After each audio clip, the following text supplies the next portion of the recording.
So today we're going to explore the benefits of using the direct integration with Backgrounds Online in CERVIS.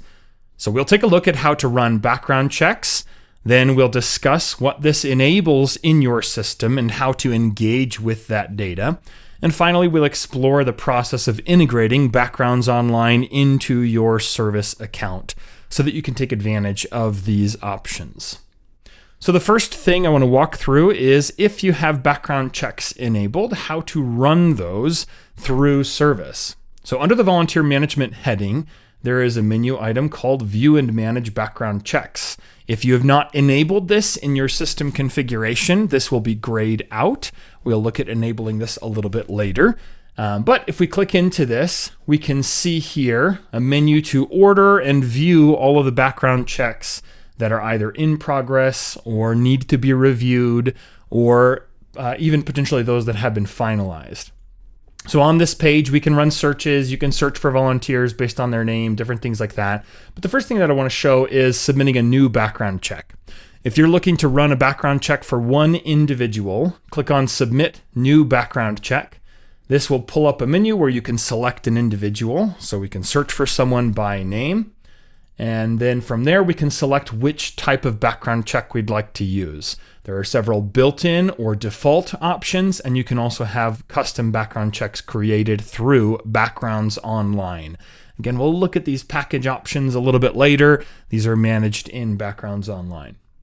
Now, once you've selected your check, click on Submit Background Check, and then that will send the volunteer an email asking them to fill out the background check. We can see that on this page. If we look down here, we can see who it was ordered for, we can see when it was ordered, and on the right-hand side, we can see that this is pending the applicant, meaning the volunteer has not yet filled this out. So there's a status here that lets you check in on kind of where things stand, whether or not someone has completed a background check, if it's in progress with Backgrounds Online, or if they've already completed it and it's time for you to review a background check that's come back. So these statuses here just indicate kind of where the background check is in process. These are updated once per day automatically in the morning. So if you're kind of waiting on a background check and you think, oh, maybe they finished it, or I just want to see, did that person actually fill it out? You can select one of these or multiple, and down here, click on Check Status, and that will check if there's an update to the status itself. One other thing I want to point out on this page, you might need to ping all of the people who still have an outstanding background check. Maybe they haven't filled it out yet. So I would do this in the morning or manually check status beforehand. But you can, up at the top here, search for all background checks that are still pending the applicant. So right here it says show background checks pending applicant action. If we click on that, it filters to only those checks. Then I could quickly select that entire set, maybe send them all an email. You can click in here to view the volunteers and send them an email. All right. Apart from that, on this page, you can, of course, review background checks, review the statuses. We'll get into this more in a moment. But before we dig into that, I wanted to show one more item related to submitting new background checks, and that is that you can order multiple background checks at one time through the volunteer database. Let's say you have a set of volunteers who've applied for an orientation or registered for an orientation, and all of those people need a background check completed, maybe after they attend the orientation. What we could do is go into the volunteer database or go to the opportunity database, essentially just search for the set of individuals who need that completed. So we'll just go in here and grab an example in my system. I have this orientation. I can select this event, and then up at the top, I can use the drop down to search for or view all of those registered volunteers. If this was a time slot event, maybe I host an orientation once a month, I could pick that particular date.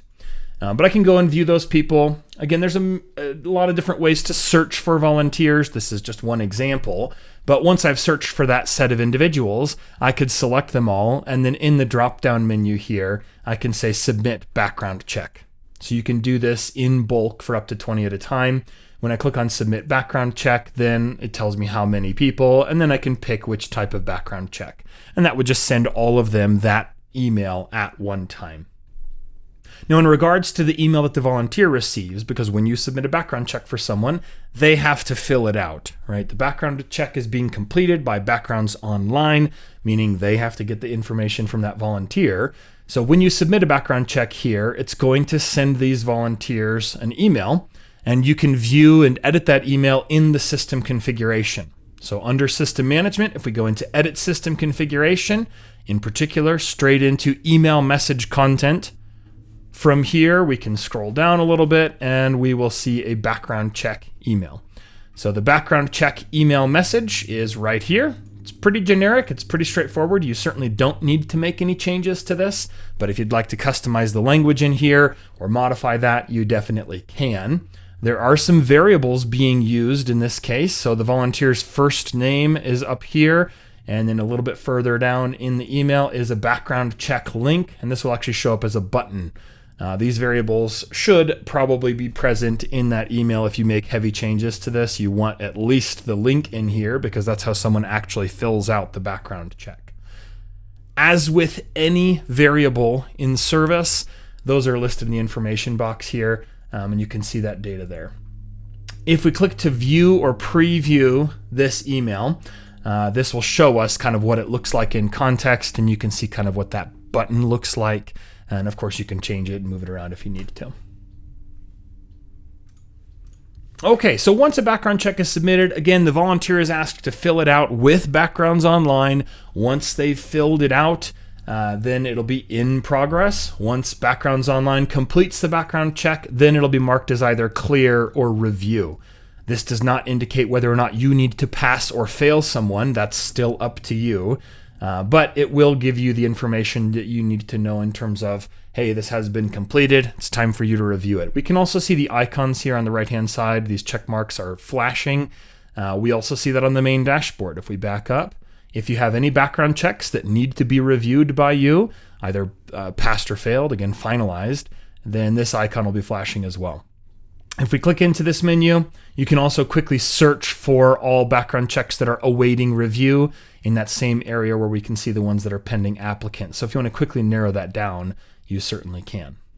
Now from here, you can select a background check and view the report. This will actually download a PDF copy of that report, and then you can run through the results and then make your decision on whether you want to finalize this as passed or failed. So you ultimately have the say here. It's not based on whether or not this says review or clear. This is indicating to you whether or not something came up in the background check. But again, that doesn't necessarily mean that you need to fail someone or pass someone. It is ultimately up to you. Now, once you finalize a background check, so if we pass a background check here, it'll be marked as passed on that person's profile with today's date as the date completed. And then that can be utilized to run searches, to run reports, to set restrictions on your events. So if we back up a step here, we just marked off that person's profile. That was Annie. If we go back into our volunteer database, we're going to go and search and manage the volunteer database. We'll search for her by name.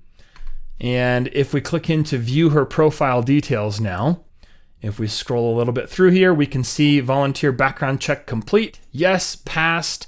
And volunteer background check date is today. So this was just completed, right? So this is where you see that information on a volunteer's profile. This is not something that a volunteer can see themselves. It's something that only your staff can see. And then from there, you can also, of course, edit that. So I clicked into view profile details, but if we go into update account information for an individual, we also see that same information. So the volunteer background check complete, so the status, and then also the date. Now again, this was marked as passed because we selected to finalize it as passed, but you can also go in here and change that status manually if you need to. Now by default, all of your administrators and leadership team have access to view and edit this data on volunteer accounts. If you need to, you can limit someone's access to that. Maybe you have someone on leadership team and you don't want them to be able to necessarily kind of engage the data completely, like view reports or mark someone as passed or failed. You just want them to see these statuses. or perhaps order a background check, you can change the access for an admin or leadership team member to limit their capacity with background checks. So if we look at an example in my system here, this person, Catherine, has leadership team access. If we go into update her profile, towards the bottom, there's a setting of whether or not she's allowed to engage background checks. So this background check access level, this can be full, none, or limited. Full and none are pretty straightforward. Obviously, they have access to either do everything or do nothing. So run background checks, view the reports, pass or fail, or nothing related to background checks. Limited would allow someone to order new background checks, and they can view the existing orders, kind of the status, so they could re-ping people, but they cannot view the reports, so they can't pull that full report, and they also don't have permission to mark people as passed or failed. That would be relegated to someone with full access to background checks. So again, by default, anyone with admin or leadership team access has access to run background checks, order them, view the reports, all that kind of stuff. They have full access to those unless you come in here and change this setting. Now, I was very specific in that language. Admin and leadership team are kind of the tiers that have access to that. Your volunteers do not see background check information. I know I mentioned this previously, but it's worth reiterating. Your volunteers do not see the results of the background check on their profile. They don't see this when they're creating an account. It's kind of a hidden field from their perspective. Couple more things about ordering background checks before we move on to setting restrictions and different things like that, or running searches. But I want to point out, if you order a background check for an individual, the link that's in that background check, so when it's pending the applicant, is good for 30 days. It will expire after that time, so you can check the status and when it was requested and see those dates in here and use that if you need to cancel reports and all that sort of stuff. But it is a good idea generally to re-ping people. So again, search for people who are pending applicant, maybe select them perhaps based on the date range, and then resend the application email if you need people to fill those out. Okay. Now, once a background check has been completed, you've marked it off on someone's profile. I mentioned before that data is searchable. So if we go into the advanced volunteer search under volunteer management, in here, we can run a search for volunteers based on their background check. So there's a whole menu section for background check options. You can search by the status of the background check. You can search by the date that it was completed. You can search by whether it's missing or present, so whether or not they've done one. And then you can also search by how old the background check is as kind of like a function greater than X number of months. So if you need to rerun background checks, let's say after 5 years, you could go and search for people whose background checks are over 5 years old, and then, bulk order background checks, or maybe combine this search with other data, like whether they are still active, or if, they have participations or whatever it might be. So you could combine this search with other things to find sets of volunteers that need to have their background check re-upped, right?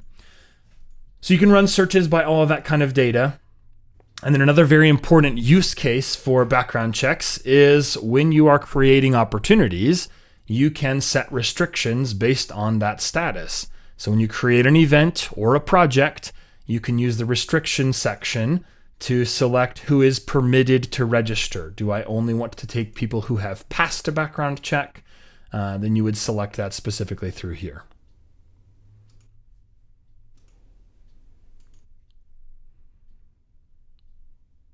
All right. So the next thing we're going to take a look at here is enabling the integration with backgrounds online. And before we actually dive straight into that, I do want to mention, if you already have a vendor that you utilize for background checks and you can't make a change, you can still manually edit the background check field on a volunteer's profile and still use that for restrictions and still use that for searches and reports. But obviously you're not going to have that integration where you're ordering background checks through CERVIS. Our integration is with backgrounds online, and you need to specifically use them if you would like to set up that kind of menu we looked at earlier where you're ordering background checks through CERVIS. So to set this up, we go into the system configuration, and in there at the bottom of the page, there is a section called Background Check Integration.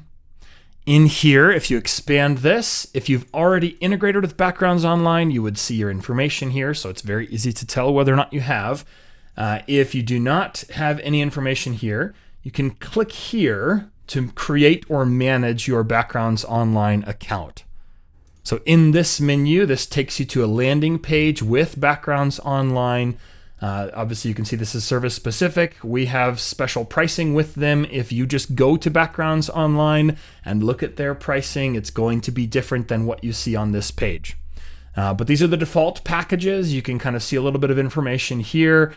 You can download a pricing sheet through here if you want to. But if you click on here to create an account, it's free to make the profile or make an account with Backgrounds Online. It's free to integrate that into Service. You are paying on a per background check basis. And of course, that's being paid to Backgrounds Online. Now, when you set up an account with Backgrounds Online, you can also choose, do you want to pay for background checks as an organization? In which case you will get billed once per month based on how many background checks have been run. Or you can have volunteers pay for their own background check when they fill it out.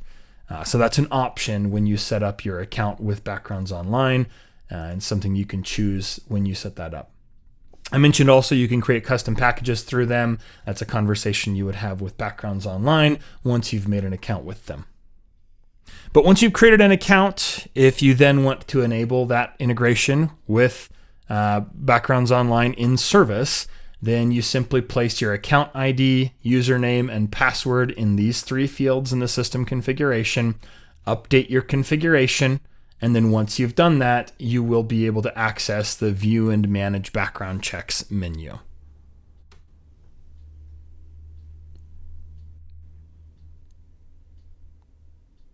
So that is essentially it in terms of setting up that integration with Backgrounds Online. It's very straightforward. If you have any questions about that integration or about Backgrounds Online itself, please feel free to ask away. But once you've enabled that, then again, you can order background checks through Service.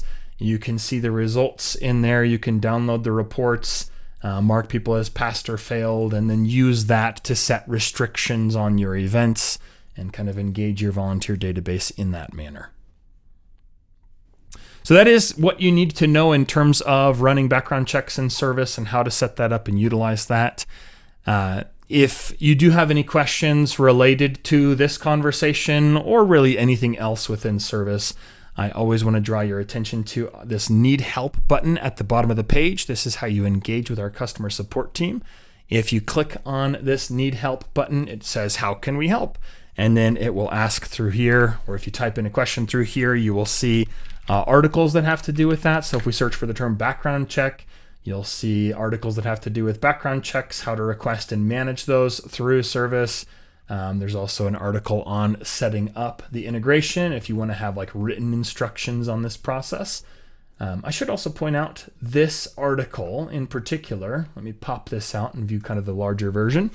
This one gives step-by-step instructions on where to grab your account ID information with Backgrounds Online. So once you've made a profile with them, go to the Integrations tab and you can see that data right here and basically just copy paste it into Service.